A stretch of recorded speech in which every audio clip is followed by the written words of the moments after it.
Lazy हो गए हैं, तो आपने उसी तरह अपना जो मोमेंटम है उसे बरकरार रखना है। अपना पंक्चुअलिटी वो आपको पता है कि इंतहाई ज़रूरी है, ठीक है। Yes sir. जी। और साथ साथ अटेंडेंस जो है वो मैं आपसे पहले भी कह चुका हूँ, कल भी मैंने कहा अटेंडेंस जो है मुझे सेंड करें ताकि मैं अपलोड कर दूँ। यस सर, हम सेंड कर देंगे इंशाल्लाह। कब जी, कब? आज ही भेज देंगे सर। हाँ जी, चलिए ठीक है। तो ये कितने लोग हैं भेजने वाले? या मैं भेजूंगा या जिया भेजेगी। चलिए ठीक हो गया जी, ठीक है, थैंक यू। तो लेट स्टार्ट जी। कल हमने जो स्टार्ट किया था सैम्पलिंग, उसका कुछ हिस्सा बाकी है, वो आज हम थोड़ा सा डिस्कस करके उसके बाद हम we will come back to statistical inference. जी, कल के रेफरेंस से कोई डिफ़िकल्टी, कोई प्रॉब्लम, कोई कोई चीज़ ऐसी जो डिस्कस होने वाली है तो काइंडली आप पूछ लें।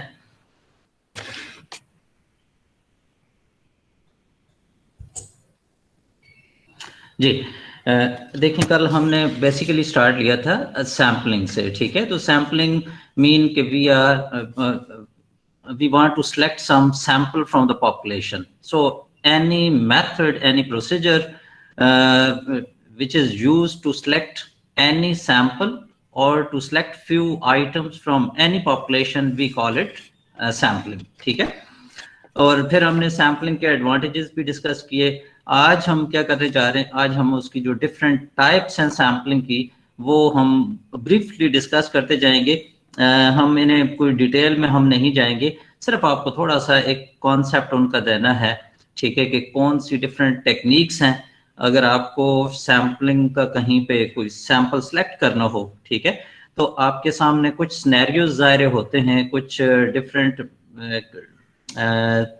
जो सिचुएशंस होती हैं, आप उन सिचुएशंस को देखते हुए आप फिर फैसला करते हैं कि which of the technique is suitable for this purpose, ठीक है।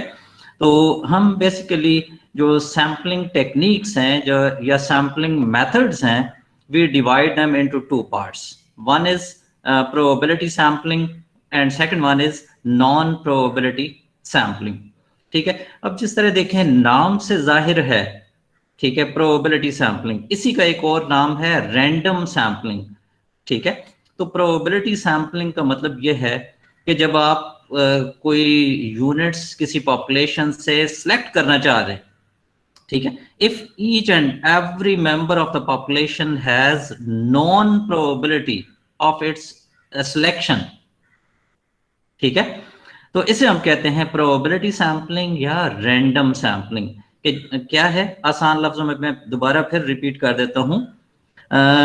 ऐसी सिचुएशन कि जहां पर आप किसी पॉपुलेशन के अंदर से चंद यूनिट्स यानी एक सैंपल सेलेक्ट करना चाह रहे हैं, and each and every member of the population has non probability, non chance of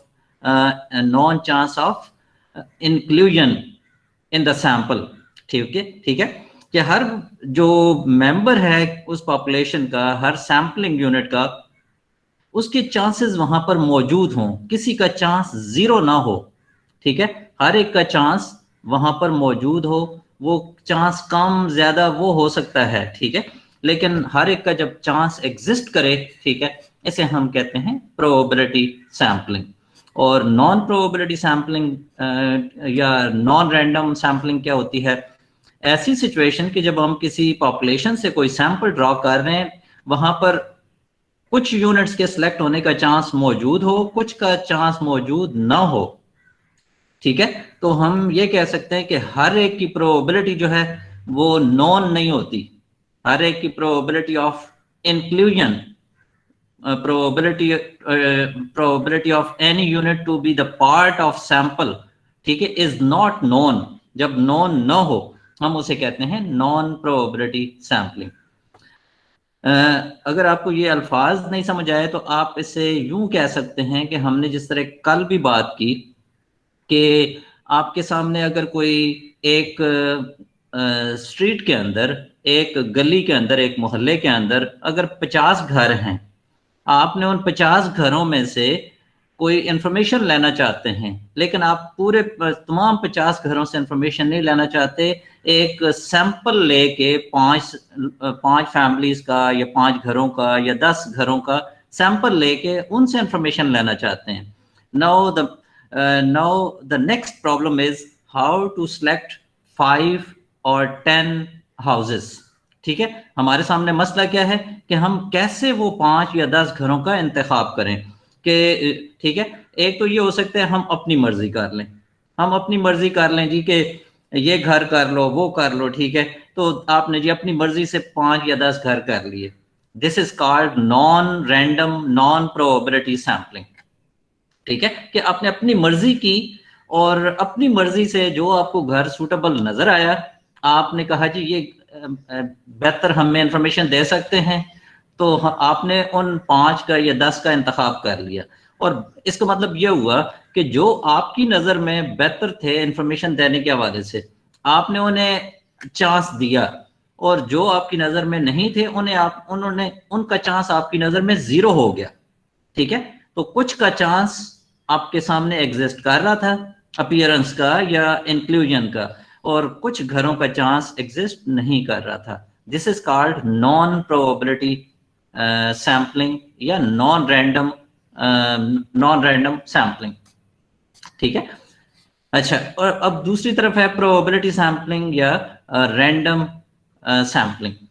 अच्छा, अब उसमें क्या है कि आपके सामने वही अगर 50 घर हैं, आप कहते हैं कि ये सारे के सारे घर एक ही जैसी इनकी इंपॉर्टेंस है, सबकी इंपॉर्टेंस एक जैसी है।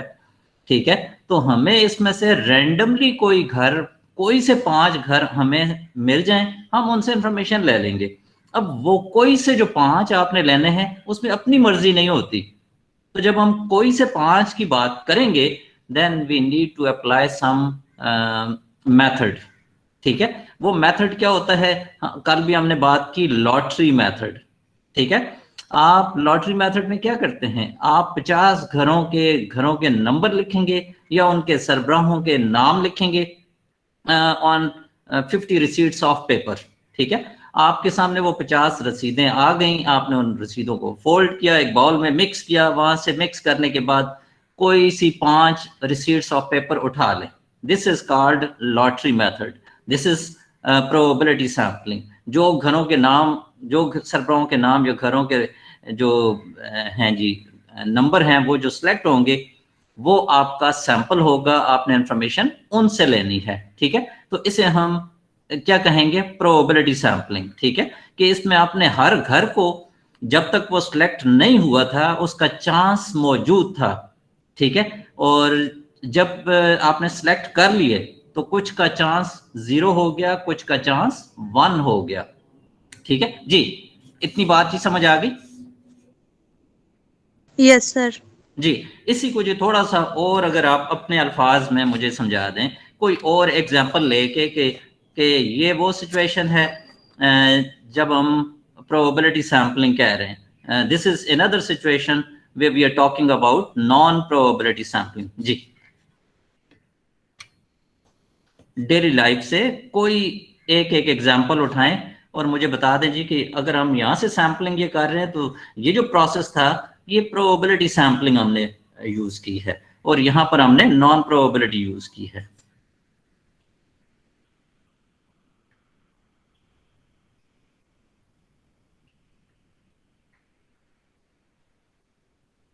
जी, सारे खामोश हो गए जी, बोला करें जी, ठीक है, बोला करें।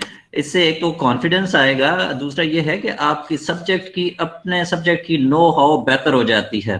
ज्यादा से ज्यादा आप गलत बताएंगे तो गलत बताना इशू नहीं है, ठीक है, असल इशू ये है कि बोलना।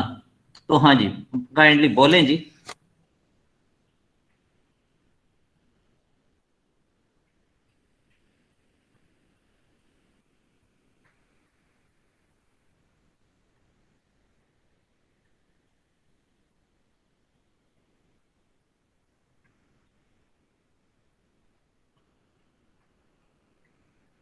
जी, कोई बोलना नहीं चाहता जी।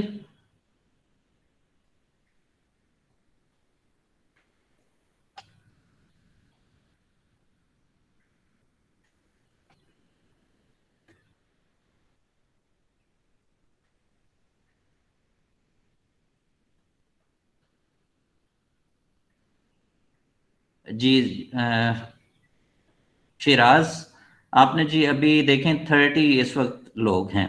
अब टोटल क्लास की स्ट्रेंथ आपकी मोर देन 50 है, ठीक है।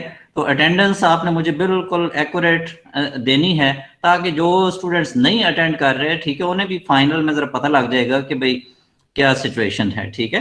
तो 75% हर हाल में मीट होना जरूरी है जी। एनीवन जी, मुझे बताएं कि probability sampling, non probability sampling, जी कोई मुझे डेली लाइफ से कोई एग्जांपल बताएं जिससे हमें अंदाजा हो जाए कि this is probability sampling and non probability sampling.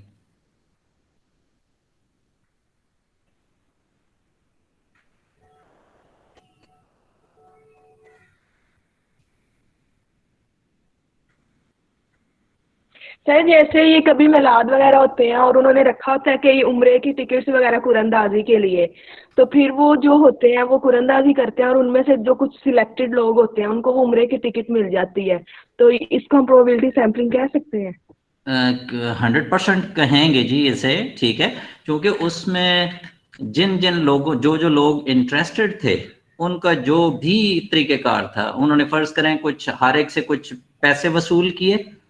अब जिस तरह हमारी जी यूनिवर्सिटी में हम, मैं आपको अपनी यूनिवर्सिटी की इसी तरह के एक एग्जांपल देता हूँ। हमारे जो फैकल्टी मेंबर्स हैं, इनका हर साल, ठीक है, एक मेरे ख्याल में नवंबर में या अक्टूबर में, ठीक है, होता यह है कि जितने हमारे फैकल्टी मेंबर्स हैं, उन तमाम फैकल्टी मेंबर्स के, चाहे वो टीचिंग स्टाफ है चाहे वो नॉन टीचिंग स्टाफ है, उनकी पर्चियां, उनके नाम लिखे हुए होते हैं, ठीक है।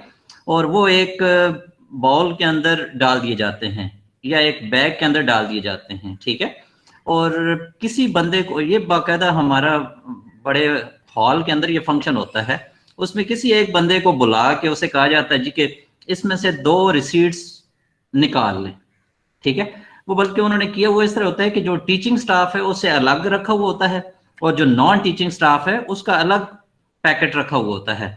तो कहा जाता है जी कि एक आप रिसीट उठा लें जो टीचिंग स्टाफ है उसमें से, और एक रिसीट ऑफ पेपर आप उठा लें नॉन टीचिंग स्टाफ में से, ठीक है।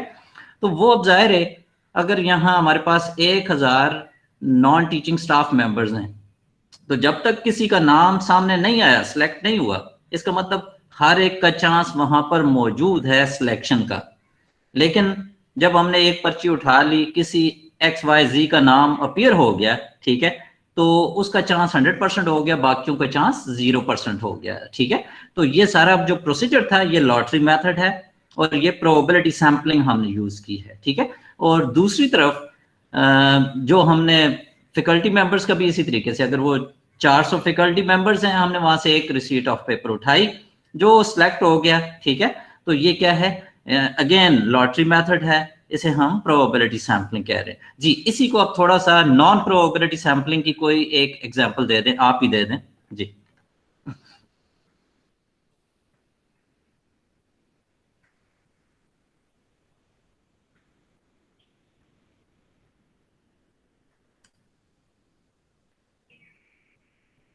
सर इसमें हम यानी कि वो स्पेसिफाई उनको कर लेंगे, अगर फर्ज करें हम उनमें से 5 को स्पेसिफाई कर लेते हैं, अब हमें उन 5 का पता है कि इनमें से ही कोई ना कोई होगा, तो ये नहीं फिर नॉन प्रोबेबिलिटी हो गई। नहीं, लेकिन अगर हम 5 में से सिलेक्ट कर रहे हैं, 5 में से एक सिलेक्ट कर रहे हैं, तो अब 5, इसका मतलब पांचों का जब तक वो सिलेक्ट नहीं होता, हर एक का चांस मौजूद है, ठीक है। तो आप ये देखें, जब आप मार्केट में जाते हैं, आपने अगर शुगर परचेज करनी है, चीनी, आपने कोई राइस परचेज करने हैं, किसी एक बोरी के अंदर चीनी पड़ी हुई है या राइस पड़े हुए हैं, आप क्या वहां पे कोई उनकी कोई छांटी कर रहे होते हैं कि ये मैं चावल इसमें से उठाऊं और ये ना उठाऊं, या चीनी का ये पीस उठाऊं और ये ना उठाऊं, क्या क्या करते हैं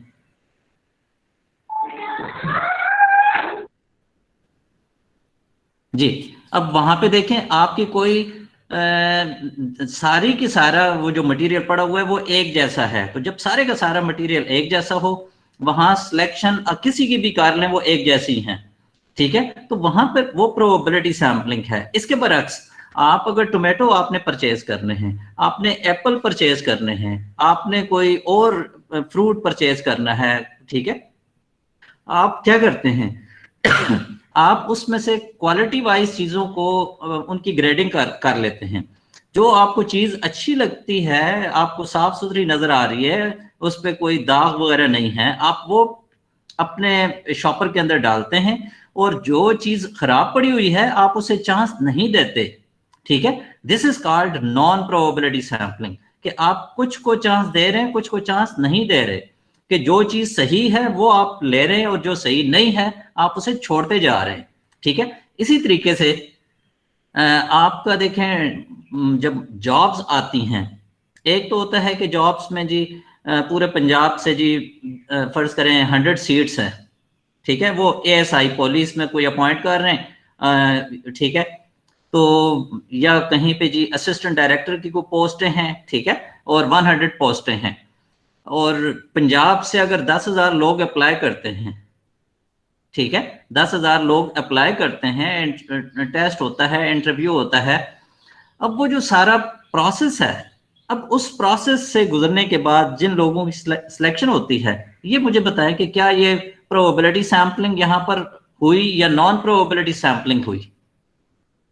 फाइनली 10,000 लोगों ने अप्लाई किया, 10,000 लोग टेस्ट में अपीयर हुए, उसमें से कुछ ने पास कर लिया टेस्ट, कुछ ने क्वालिफाई कर लिया, कुछ ने क्वालिफाई ना किया। जिन्होंने क्वालिफाई किया उनके इंटरव्यूज हुए, इंटरव्यूज होने के बाद कुछ की सिलेक्शन हो गई, बाकियों की नहीं हुई जी। अब ये मुझे बताया कि ये दिस इज प्रोबेबिलिटी सैंपलिंग और non probability sampling. Non probability sampling, this is non probability sampling, ठीक है। और इसमें हम इसे कहते हैं पर्पसिव सैंपलिंग, कि जहां पर हमारा पर्पस पूरा हो रहा था हमने उनकी सिलेक्शन की, और जहां हमारा पर्पस पूरा नहीं हो रहा था, देखिए पर्पस कहाँ पूरा होता है, जो हमारी रिक्वायरमेंट को पूरा करे, जो हमारा एक टेस्ट लिया उसकी जो एक लिमिट थी वो फुलफिल कर लें, कि मिनिमम स्कोर अचीव करना इतना जरूरी है, ठीक है। उसके बाद इंटरव्यू हुआ, इंटरव्यू में एक परफॉर्मेंस होती है, ठीक है। So this is purposive sampling. इसी तरीके से देखें जॉब्स के अंदर, पंजाब की अगर आप बात कर लें कि पंजाब में अगर किसी डिपार्टमेंट में 100 सीट्स थी, तो वो 100 सीट्स को हम बाज़ औक़ात सेपरेट कर देते हैं कि 100 में से जी 80 जो हैं वो मेरिट के ऊपर होंगी, बाकी जी जो 20 सीट्स हैं वो मुख्तलिफ फर्ज कर लें वो माइनॉरिटीज की हो सकती हैं, ठीक है। इसके अलावा जो डिसेबल लोग हैं उनकी हो सकती हैं, ठीक है, कोई 5% डिसेबल की हो गई, बाकी 10% फर्ज करें कोई माइनॉरिटीज की हो गई, कोई 5% किसी और कैटेगरी में चली गई, ठीक है। This is again non probability sampling, और इसे हम कहते हैं कोटा सैंपलिंग, कि हमने कोटा फिक्स कर दिया है, ठीक है, कि इसमें से इतना हमने लेना है, इसमें से हमने इतना लेना है जी, ठीक है। यस सर जी। अब हम वापस आते हैं प्रोबेबिलिटी सैंपलिंग। प्रोबेबिलिटी सैंपलिंग में बेसिकली हम 4 मुख्तलिफ टेक्निक्स हैं विच आर कॉमनली यूज्ड, ठीक है। नंबर 1 है सिंपल रैंडम सैंपलिंग, नंबर 2 है stratified random sampling, third one systematic sampling, and fourth one cluster sampling. देखिए सिंपल रैंडम सैंपलिंग वहां यूज की जाती है जहां पर सारे के सारे जो यूनिट्स हैं दे आर होमोजीनियस। ये पहली बात है, पहली शर्त है। अगर सारे के सारे यूनिट्स, सारे के सारे आइटम्स होमोजीनियस नहीं होंगे तो हम simple random sampling technique use नहीं करेंगे वहां पे, ठीक है। अब इसकी एग्जांपल होमोजीनियस की इस तरह है कि आपकी क्लास के अंदर जितने स्टूडेंट्स हैं दे विल बी कंसिडर्ड होमोजीनियस। एक किसी टाउन के अंदर, वो गुलबर्ग है, वो मॉडल टाउन है, किसी एक टाउन के अंदर जितने घर हैं उन घरों को हम होमोजीनियस घर कह सकते हैं, ठीक है। किसी यानी किसी एक पर्टिकुलर क्लास के जो लोग हैं वो होमोजीनियस तस्वर होते हैं, ठीक है। इसी तरीके से फर्ज करें कोई एक प्रोफेशन, जो फैक्ट्रीज के अंदर काम करने वाले लोग हैं, जो मैनेजरियल टाइप की जो जॉब्स हैं जिन लोगों की, वो होमोजीनियस आपस में होंगे। इसी तरह जो फैक्ट्री वर्कर्स हैं वो आपस में होमोजीनियस कंसिडर होंगे जी। इतनी बात जी समझ आ गई? Yes sir. लेकिन अगर आप मैनेजरियल स्टाफ को जो फैक्ट्री वर्कर्स हैं उनके साथ देखेंगे तो ये आपस में क्या होंगे, क्या होंगे? Non homogeneous. इसके लिए हम लफ्ज यूज करते हैं हेट्रोजीनियस का फिर, ठीक है। तो ये आपस में अब क्या हो जाएंगे, हेट्रोजीनियस। अब मैंने बात की कि आपके अपने क्लास फेलोज जितने भी हैं, ठीक है, एक क्लास के अंदर दे विल बी कंसिडर्ड होमोजीनियस। लेकिन जब आप इन्हें न्यूट्रिशन के स्टूडेंट्स को माइक्रोबायोलॉजी के स्टूडेंट्स के साथ लेंगे, और इसके साथ आप डीवीएम स्टूडेंट्स को लेंगे, इसके साथ आप बिजनेस स्टूडेंट्स को लेंगे, तो हर क्लास अब वो डिफरेंट बनती जा रही है। बिजनेस वाले आपके न्यूट्रिशन के स्टूडेंट से डिफरेंट हैं, ठीक है, न्यूट्रिशन माइक्रोबायोलॉजी से या डीवीएम के स्टूडेंट से डिफरेंट हैं, ठीक है। चूंकि हर एक का स्कोप डिफरेंट है, हर एक का कंडीशंस डिफरेंट हैं, हर एक के जो कोर्सेज हैं वो डिफरेंट हैं, ठीक है। हर एक की जो ट्रेनिंग हो रही है, लर्निंग प्रोसेस है, हर एक का वो डिफरेंट है। तो ये जो जब हम इन्हें डिग्री वाइज लेंगे तो ये क्या कहलाएंगे, हेट्रोजीनियस। ये हेट्रोजीनियस कहलाएंगे। और किसी एक पर्टिकुलर डिग्री के जो स्टूडेंट्स होंगे दे विल बी कंसिडर्ड होमोजीनियस। अब मुझे जरा डेली लाइफ से कोई और एक आध एग्जांपल दे दें कि जिसमें हमें ये पता लग जाए कि ये होमोजीनियस है और ये हेट्रोजीनियस है।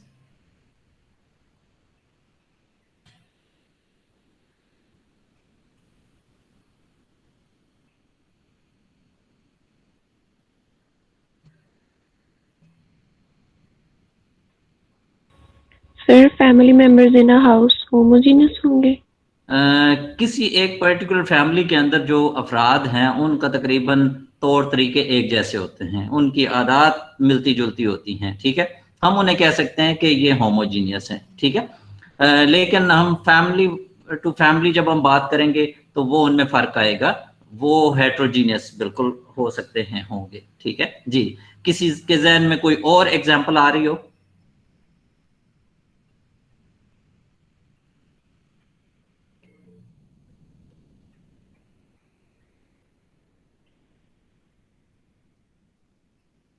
Sir national football team.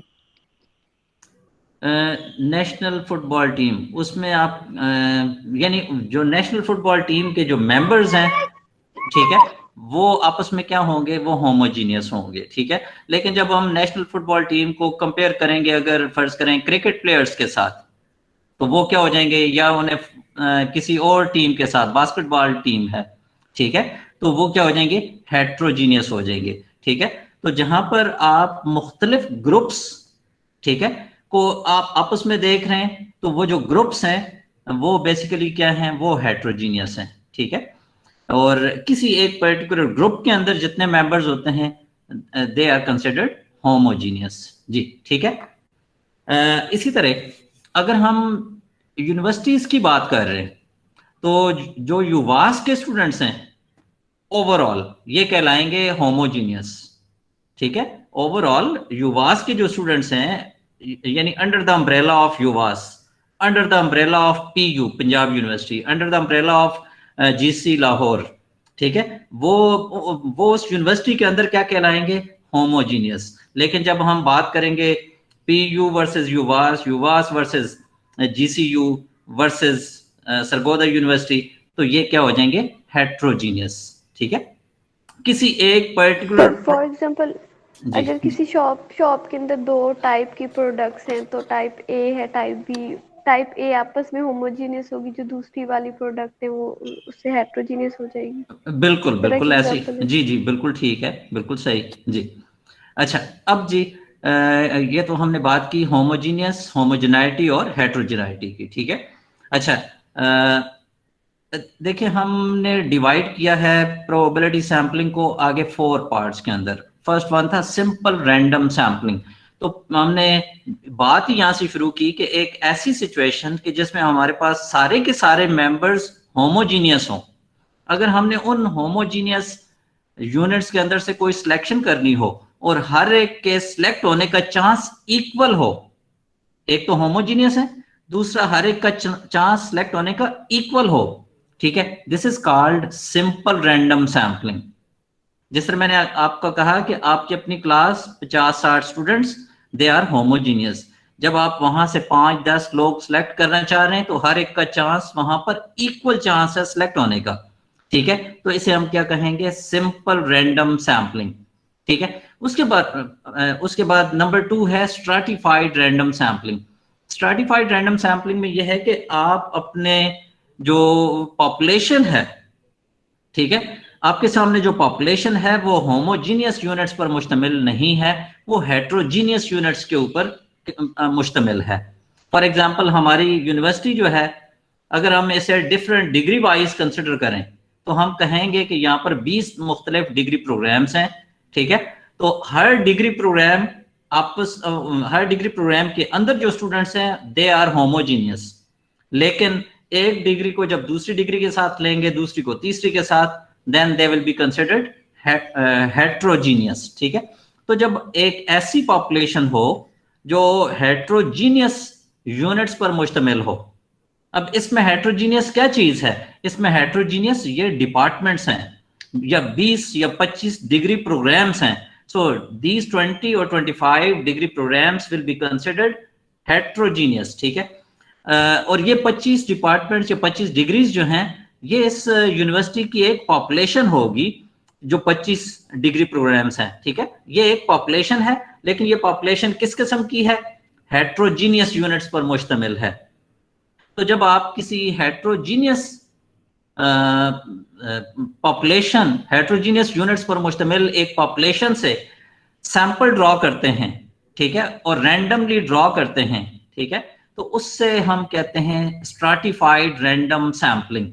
और ये जो हमने मुख्तलिफ जो डिग्री प्रोग्राम्स हमने कहा था कि ये हेट्रोजीनियस हैं, हर ग्रुप या हर डिग्री प्रोग्राम वो it will be considered as stratum, वो एक स्ट्रेटा कहलाता है या एक स्ट्रेटम कहलाता है, ठीक है।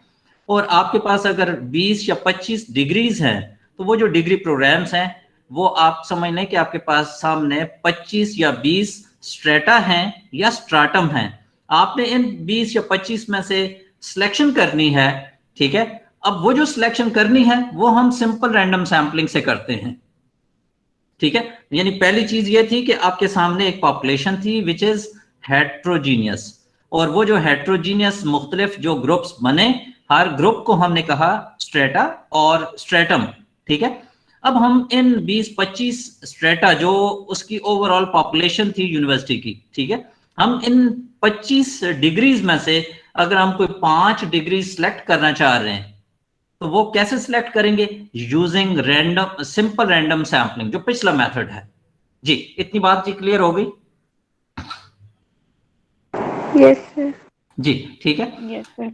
अच्छा, उसके बाद जी नेक्स्ट है सिस्टमैटिक सैम्पलिंग। सिस्टमैटिक सैम्पलिंग में ये होता है कि आप अपनी पूरी जो पॉपुलेशन का साइज है, ठीक है, उस साइज को आप ये चाहते हैं कि हम कितना सैंपल वहां से ड्रॉ करें, ठीक है।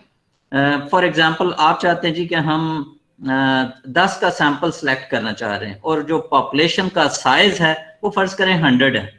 फर्ज करें किसी जगह पे 100 शॉप्स हैं, आप वहां से 10 शॉप सेलेक्ट करना चाह रहे हैं, ठीक है। और एक तो होता है कि सिंपल रैंडम सैम्पलिंग से आप सिलेक्ट करें। सिंपल रैंडम सैम्पलिंग में क्या होता है कि कोई सी सिलेक्ट हो जाएंगी, लेकिन सिस्टमेटिक में क्या होगा, एक तरतीब के साथ उनकी सिलेक्शन होती है।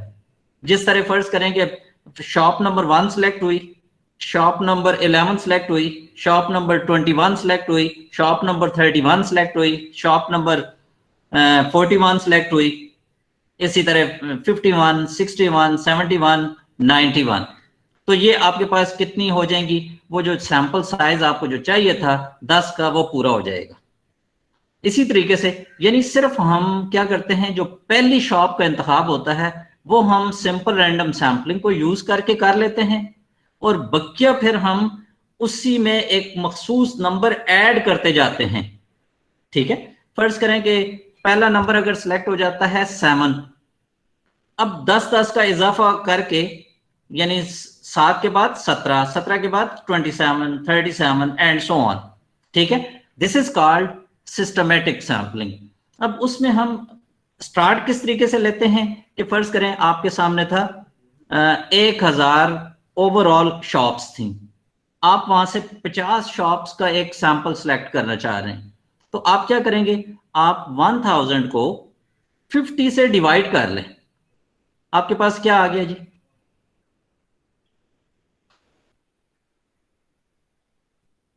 1000 को 20। आपके पास 20 आ गया। आपने क्या करना है, सिंपल रैंडम सैंपलिंग को यूज करते हुए इन 20 में से, यानी एक 20 आपके पास नंबर बन गया ना, आपने क्या करना है 1 से लेकर 20 तक, ठीक है, जो हमने कल आर सॉफ्टवेयर के अंदर सैंपल कमांड यूज की, हम वहां पर उसे एक रेंज दे देंगे 1 से लेकर 20 तक। हम उसे कहेंगे कि वहां से कोई एक नंबर आपको वो सिलेक्ट करके दे दे, ठीक है। फर्ज करें वो नंबर सिलेक्ट हो जाता है 17। वो नंबर क्या सिलेक्ट होगा, वो देखे ना, वो या तो 1 नंबर सिलेक्ट होगा, या 2 नंबर सिलेक्ट होगा, या 20 सिलेक्ट होगा, 19 सिलेक्ट होगा, 17 सिलेक्ट होगा, 11 सिलेक्ट होगा, 9 सिलेक्ट होगा, कोई एक नंबर आपने सिलेक्ट करना है। अब मुझे आप बताएं, फर्ज करें 1 से लेकर 20 तक ये था, कोई एक नंबर मुझे बता दें जो सिलेक्ट हुआ फर्ज करके। 9। चलें पहले हम 5 के मुताबिक कर लेते हैं, उसके बाद 9 के मुताबिक। पहला 5 सिलेक्ट हुआ, ठीक है। आपका सैंपल साइज कितना था, आप कितनी शॉप सिलेक्ट करना चाह रहे हैं आउट ऑफ 1000? 20। हाँ जी, 50 select करना चाहते हैं। हाँ जी 50 हम सिलेक्ट करना चाह रहे थे, ठीक है। हाँ जी, तो आपने पहला क्या सिलेक्ट हुआ 5, आपने 5 के बाद 50 ऐड करते जाएं, सॉरी ये जो 20 है ना, 20 ऐड करते जाएं। पहला 5, उसके बाद 25, उसके बाद 45, 45 के बाद 65, 65 के बाद 85, 85 के बाद 105। जब आप आखिरी कौन सा सिलेक्ट होगा, 985। जब आप 985 तक पहुंचेंगे ना, आपका 50 का सैंपल कंप्लीट हो जाएगा। अब दूसरा आपने बात कीजिए कि फर्ज करें 9 नंबर सिलेक्ट हो गया, तो 9 में आपने क्या करना है, ये जो 20 आया था 20 ऐड करते जाएं। पहली shop number 9, next one 29, next one 49, 69, then 89, 109, 129 and so on. Last one कौन सी सिलेक्ट होगी, 989, ठीक है। तो आपके पास वो सारा जो सैंपल है 50 का, इट विल बी कंप्लीटेड। जी बात क्लियर हो गई जी? Yes sir. ठीक है, तो हम सिस्टमैटिक सैंपलिंग में क्या कर रहे होते हैं कि जो हमारे पास पॉपुलेशन का साइज है, ठीक है, उसे हम सैंपल साइज के ऊपर डिवाइड करते हैं। जो नंबर हमें अचीव होता है, हम फर्ज करें वो नंबर 5 सिलेक्ट हुआ, वो नंबर 30 सिलेक्ट हुआ, हम क्या करते हैं 1 से लेकर उस नंबर तक सिंपल रैंडम सैंपलिंग को यूज करते हुए कोई एक नंबर उनमें से सिलेक्ट कर लेते हैं। जो नंबर सिलेक्ट होता है उसमें वो वाली वैल्यू ऐड करते जाते हैं, ठीक है। तो याद रखें, वो जो आपके पास टोटल पॉपुलेशन का साइज है, उसे जब आप सैंपल साइज से डिवाइड करते हैं, यानी कैपिटल एन को स्मॉल एन से डिवाइड करते हैं, इस रेशो को हम रिप्रेजेंट कर लेते हैं के से, ठीक है। और अब आपके पास जो भी के की वैल्यू आती है, आप 1 से लेकर के तक कोई एक नंबर सिंपल रैंडम सैंपलिंग को यूज करते हुए सिलेक्ट कर लेते हैं। जो नंबर सिलेक्ट होता है उसमें वो के जो है ऐड करते जाते हैं, और कहां तक ऐड करते जाते हैं, जहां तक आपकी पॉपुलेशन कंप्लीट हो जाए, ठीक है। तो this is called systematic sampling जी। और आखिरी इसमें है क्लस्टर सैंपलिंग। क्लस्टर में ये होता है कि आपके पास जो पॉपुलेशन है वो इस तरह है कि आप उसे मुख्तलिफ ग्रुप्स में डिवाइड करते हैं, ठीक है। और फर्ज कर लें कि आपका पाकिस्तान है, आप पाकिस्तान को मुख्तलिफ इजला में डिवाइड कर लेते हैं, ठीक है, मुख्तलिफ डिस्ट्रिक्ट्स में डिवाइड कर लेते हैं। पाकिस्तान के अगर 106 या 110 के करीब इजला हैं, तो आपने पाकिस्तान को 110 डिस्ट्रिक्ट में डिवाइड कर लिया। हर डिस्ट्रिक्ट जो है, ठीक है, आप उसे फर्दर तहसीलों में डिवाइड कर लेते हैं, ठीक है। फिर हर तहसील को फर्दर आप आगे यूनियन काउंसिल्स में डिवाइड कर लेते हैं, ठीक है। तो आपके कितने यहां पर लेवल्स बने? आपका पहला लेवल था डिस्ट्रिक्ट्स का, दूसरा लेवल था तहसील्स का, और तीसरा लेवल आपके पास आ गया यूनियन काउंसिल का, और चौथा लेवल होगा उन यूनियन काउंसिल के अंदर जो जो पॉपुलेशन है उनसे आप सैंपल सेलेक्ट करें और उनसे इंफॉर्मेशन कलेक्ट करें, ठीक है। अब इस तरह की, इसे हम कहते हैं क्लस्टर सैंपलिंग। अब इसमें हम कर ये रहे होते हैं, यानी हम क्लस्टर सैंपलिंग उस वक्त यूज करते हैं जहां पर फर्ज करें कि आप कोई एनिमल से रिलेटेड डाटा कोई लेना चाह रहे हैं, कोई काउ से रिलेटेड या बफलो से रिलेटेड, ठीक है। तो आप अपनी पूरी पॉपुलेशन को डिफरेंट क्लस्टर्स में डिवाइड कर लेते हैं। क्लस्टर मीन मुख्तलिफ ग्रुप्स में डिवाइड कर लेते हैं, और आप उसका निचले उस लेवल तक डिवीजन उसकी कर देते हैं जहां से आपने सैंपल सेलेक्ट करना है, ठीक है। फर्ज करें कि हमारे यहाँ अक्सर स्टूडेंट्स वो ऊंटों के ऊपर, कैमल्स के ऊपर रिसर्च कर रहे होते हैं। अब वो क्या करते हैं, वो सबसे पहले तो पंजाब के अंदर या पूरे पाकिस्तान के अंदर देखते हैं कि जो कैमल हैं वो किन किन एरियाज के अंदर पाए जाते हैं, ठीक है। तो वो उन इलाकों का सबसे पहले इंतखाब कर लेते हैं, ठीक है। अच्छा, अब जब उन एरियाज का या उन रीजन्स का वो आइडेंटिफाई कर लेते हैं, फर्दर वो ये देखते हैं कि इन रीजन्स को फर्दर कैसे हम आगे तहसीलों में डिवाइड कर सकते हैं, उन तहसीलों को फर्दर हम नीचे कैसे जी यूनियन काउंसिल्स तक डिवाइड कर सकते हैं, और फाइनली जो उन्होंने सैंपल ड्रॉ करना होता है वो तहसील लेवल पे सिलेक्ट करना होता है कि टोटल कितनी तहसीलें बनी, इन तहसीलों में से कितनी तहसीलों को सिलेक्ट किया जाए, ठीक है। और फिर उन तहसीलों में जाकर कैमल से रिलेटेड कोई इंफॉर्मेशन कलेक्ट की जाए, ठीक है। क्लस्टर सैंपलिंग एक और आमतौर पर जानवरों के अंदर जो मुख्तलिफ डिजीजेज होती हैं उन्हें जब हमने उन पे कोई काम करना हो, उन पे कोई रिसर्च करनी हो, ठीक है, तो क्लस्टर सैंपलिंग नॉर्मली वहां पर यूज की जाती है फिर, ठीक है जी। बात समझ आई जी कुछ? यस सर जी। उसके बाद जी हमने नॉन प्रोबेबिलिटी सैंपलिंग का तो बात कर ली, ठीक है। फर्दर जी हम इसे क्लोज करके आगे हम चलते हैं।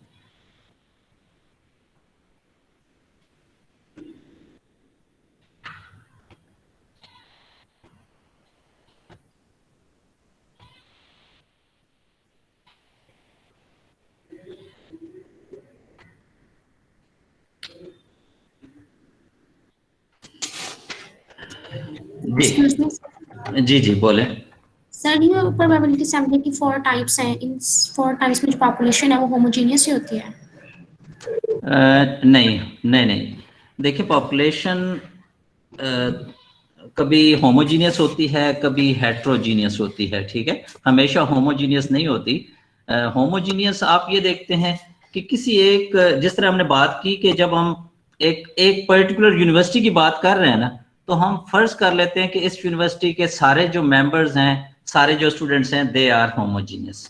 लेकिन जब हम इस यूनिवर्सिटी को किसी और यूनिवर्सिटी के साथ लेते हैं तो हम उन्हें कहते हैं कि नाउ दे आर हेट्रोजीनियस, के पंजाब यूनिवर्सिटी के स्टूडेंट्स वर्सेस जीसीयू के, ये आपस में क्या होंगे, हेट्रोजीनियस होंगे।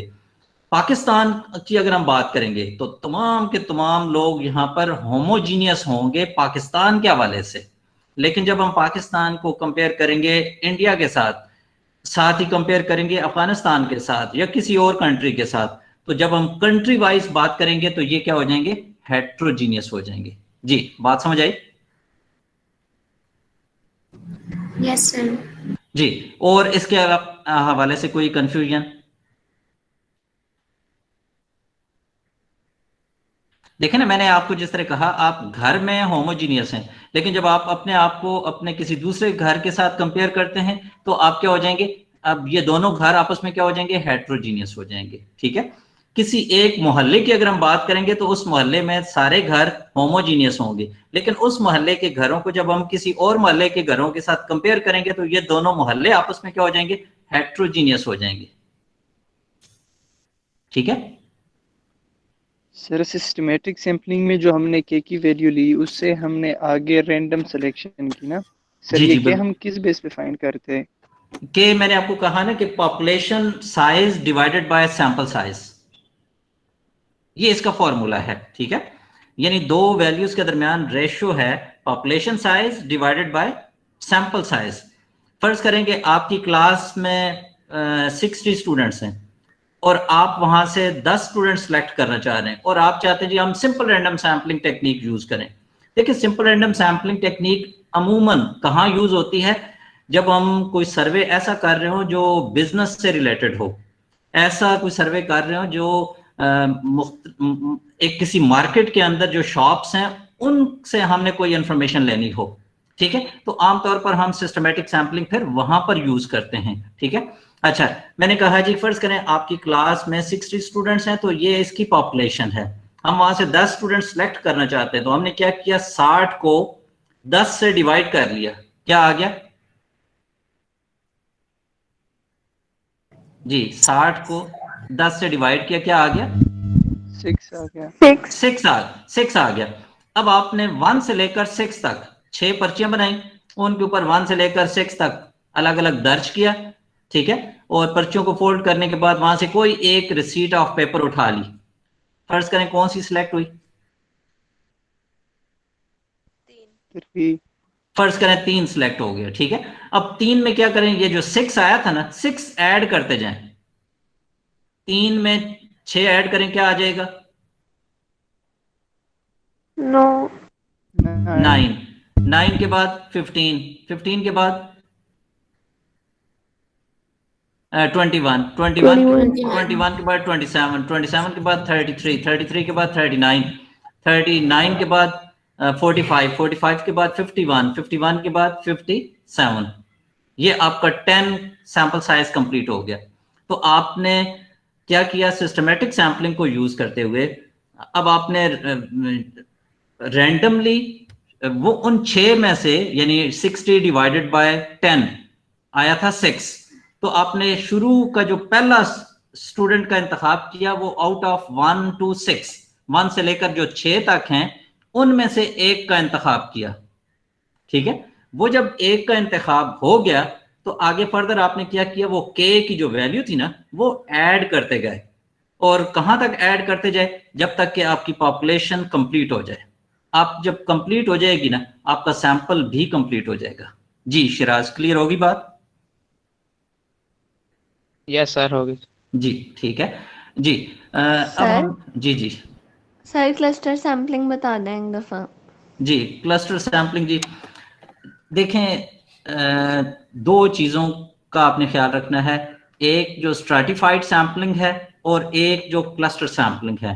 दोनों में थोड़ा सा फर्क है कि जो स्ट्रैटिफाइड सैम्पलिंग है उसमें ये होता है कि जो मुख्तलिफ, देखें ना आप पॉपुलेशन को ग्रुप्स में डिवाइड किया हुआ होता है, क्लस्टर में भी हमने एक पॉपुलेशन को मुख्तलिफ ग्रुप्स में डिवाइड किया हुआ होता है। जो स्ट्रैटिफाइड सैम्पलिंग है उसमें ये होता है कि हर ग्रुप दूसरे ग्रुप से डिफरेंट होता है, हर ग्रुप दूसरे ग्रुप से डिफरेंट होता है, ठीक है। अच्छा, और within group, within strata, हर एक तमाम के तमाम यूनिट्स क्या होते हैं, आपस में होमोजीनियस होते हैं, आपस में होमोजीनियस होते हैं। जो क्लस्टर सैम्पलिंग है उसमें ये होता है कि आप इसमें थोड़ा सा उलट हो जाता है, ठीक है। जो आप डिफरेंट ग्रुप्स बनाते हैं, ठीक है, वो आपस में वो ग्रुप्स जो हैं वो होमोजीनियस होते हैं, लेकिन हर ग्रुप के अंदर जो यूनिट्स हैं पहले उसमें क्या था, होमोजीनियस, लेकिन इसमें क्या होता है, हेट्रोजीनियस होते हैं,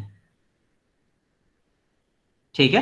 कि आपने एक पॉपुलेशन को जो मुख्तलिफ ग्रुप्स में डिवाइड किया, अगर तो वो सारे के सारे यूनिट्स होमोजीनियस हैं, ठीक है, तो वो एक स्ट्रेटा कहलाया, वो एक स्ट्राटम कहलाया। लेकिन अगर सारे के सारे जो यूनिट्स हैं एक क्या कहते हैं, क्लस्टर के अंदर, एक ग्रुप के अंदर, अगर वो हेट्रोजीनियस हैं तो हम उसे क्लस्टर का नाम देते हैं, ठीक है। और हम क्लस्टर में क्या कर रहे होते हैं, हम क्लस्टर में फर्दर उसकी डिवीजन नीचे तक इस अंदाज से कर रहे होते हैं कि हम उस लेवल तक पहुंच जाएं कि जहां से हमने सैंपल उठाना है, जहां से हमने सैंपल सेलेक्ट करना है, ठीक है। और जिस तरीके से हमने बात की कि अगर हम तमाम के तमाम जो डिस्ट्रिक्ट्स हैं, 106 डिस्ट्रिक्ट्स, ठीक है, पाकिस्तान के 106 इजला, क्या तमाम के तमाम 106 जो इजला हैं ये तो आप ये होमोजीनियस है, हेट्रोजीनियस है, आपस में हेट्रोजीनियस है। अच्छा, अब आप विद इन ईच डिस्ट्रिक्ट, क्या हर डिस्ट्रिक्ट के अंदर सारे लोग एक जैसे होते हैं? No sir. ठीक है, उसमें फर्दर इसका मतलब ये हो गया कि जब सारे के सारे लोग एक जैसे नहीं हैं, हेट्रोजीनियस टाइप के हैं, ठीक है। यही अगर फर्ज करें, फिर फर्दर आप क्या करते हैं, इसे और स्प्लिट करते हैं, आप इसे तहसील लेवल पे ले जाते हैं, ठीक है। अब हर डिस्ट्रिक्ट के अंदर किसी में 3 तहसीलें होती हैं, किसी में 4 हैं, किसी में 5 हैं, ठीक है। तो आपने एक क्लस्टर को फर्दर डिवाइड कर लिया 3 या 4 तहसीलों के अंदर, ठीक है। अच्छा, अब आप उस तहसील को फर्दर और आप डिवाइड करते जाते हैं, ठीक है, उस लेवल तक ले जाते हैं जहां से आपको इंफॉर्मेशन चाहिए होती है। और मैंने आपको कहा कि ये आमतौर पर हम इंसानों से डाटा नहीं कलेक्ट कर रहे होते, ये क्लस्टर सैम्पलिंग के अंदर आमतौर पर मुख्तलिफ एनिमल्स के अंदर जो डिजीजेज होती हैं, हम उन्हें आइडेंटिफाई करने के लिए, उनके डायग्नोस्टिक के लिए, ठीक है, हम आमतौर पर ये क्लस्टर सैम्पलिंग टेक्निक यूज कर रहे होते हैं। कि हमने डिस्ट्रिक्ट लेवल से शुरू किया, तहसील पे गए, तहसील से हम नीचे यूनियन काउंसिल लेवल पे गए, और यूनियन काउंसिल लेवल से नीचे हम गांव की सतह तक चले जाते हैं, ठीक है। और फिर उन गांव में जहां वो डिजीज मौजूद थी, ठीक है, वहां से हम सैंपल सेलेक्ट कर लेते हैं। अब वो जो सैंपल सेलेक्ट कर रहे होते हैं वो भी रैंडमली सिलेक्शन होती है, लेकिन आमतौर पर लोग वहां पर रैंडम सिलेक्शन नहीं करते, कन्वीनियंट सैम्पलिंग यूज कर लेते हैं, कन्वीनियंट सैम्पलिंग। और कन्वीनियंट सैम्पलिंग देखे ना, अगर आपने कोई एनिमल से डाटा लेना है, और एनिमल्स अगर किसी गांव में हजारों की तादाद में है, ठीक है, तो आपको वहां ज़ाहिर सिलेक्शन का प्रोसेस वो जो है वो उस पर डिफिकल्टी आती है। तो लोग क्या करते हैं, कन्वीनियंट सैम्पलिंग यूज कर लेते हैं। जो ऑनर मिल गया, जिसने कोऑपरेट किया, वहां उनके एनिमल से वो डाटा कलेक्ट कर लेते हैं, ठीक है। और जो लोग कोऑपरेट नहीं करते या वो नहीं अपने एनिमल्स को दिखाना चाहते, ठीक है, तो वहां से वो डाटा कलेक्ट फिर नहीं करते, ठीक है। तो इसमें होना तो ये चाहिए कि हम ज्यादा जो बेहतर है कि हम रैंडम सैम्पलिंग परफॉर्म करें, लेकिन उस रैंडम सैम्पलिंग के लिए फिर क्या करना पड़ेगा, अगर एक गांव के अंदर कोई 400, 500 या 200 बफलोज हैं या वहां पर काउज हैं, तो आप उनकी टैगिंग कर लें, टैगिंग उनका 1 2 3 कोई नंबरिंग उनकी करें, और फिर आप उन टैग्स, यानी अगर 200 एनिमल्स थे तो रैंडमली आप सिलेक्शन कर लें, कोई 5-10 जितने आपने सिलेक्ट करने हैं, आप सिर्फ उन एनिमल से फिर डाटा लिया जाए, ठीक है। तो इससे जी हम क्लास का जब टाइम चूंकि एंड हो गया, हम कल की क्लास में इसी क्लस्टर सैम्पलिंग को मजीद थोड़ा सा करेंगे और फिर हम स्टैटिस्टिकल इन्फ्रेंस की तरफ वापस आएंगे जी, ठीक है। Okay sir. Yes sir. चले, ओके जी, थैंक यू, अल्लाह हाफिज। Thank you sir.